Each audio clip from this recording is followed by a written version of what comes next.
But the real jhatka or the real jolt came when at the beginning of the 5th month, the training. All of a sudden, one fine day when I got up, I could not do any practice. Okay. I was literally feeling tired, even for 10 seconds. I could not stay in a posture. Okay. Nothing was happening. I was literally, getting drained out. Okay. For no reason. Okay.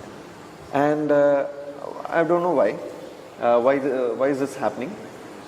Then one fine day when we were told to go to the Adiyogi and do the practice, there was a practice session at the Adiyogi, in front of Adiyogi.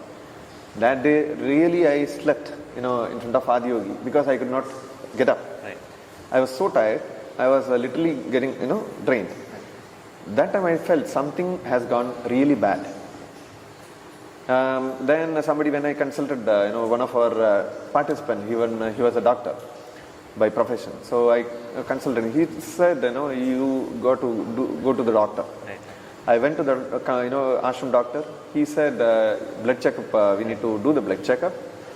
And did this checkup. After 2 days, got the results.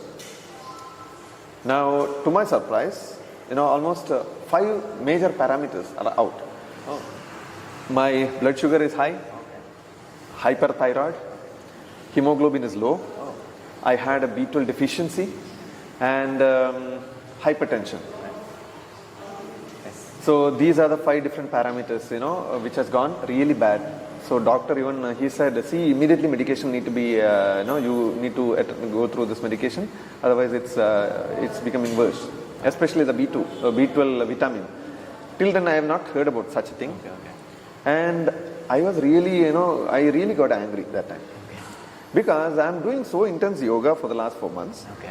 not to land up here, getting all the, till now, during all my phases, when I was having all, in its peak of the habits and things, I had nothing, not even a fever, nor a cough, no nothing, blood sugar, everything was okay, going fine. But why now? Right. After 4 months of intense training, so is this for what I'm doing this training? Right. And I thought, how can I convey this to my other participants? Right. If you do yoga, you will get low, high BP, you will get hyperthyroid. You cannot be an example for your thing. So this was my worry point. I really, went and shouted at one of the teachers. I still remember that. I shouted in the sense, I was really angry, and I asked him, now what is this? See, I have been doing so intensely, and this is a report. And is it because I'm doing yoga so intensely that I'm out of control and all these parameters are? He said only one thing: don't worry, you just continue the practice. Yeah, I really got, I did not know what to say, because to such a major issue, he is only simply saying this: you just do the practice, but don't conclude that because of yoga it is happening like this. You just continue the practice. Then through one of the swamis, I came to know this, that whenever even I heard somebody saying through one of the swamis saying that because we do intensely yoga practices, whatever is supposed to happen maybe after 10 or 20 years, right. You are preponing the things. Right. So maybe the meaning is this hyperthyroid or BP would have come after 20 years, right. If your lifestyle is so, or maybe after 10 years. Now we are preponing everything. Now that means you are kind of dissolving. I don't know.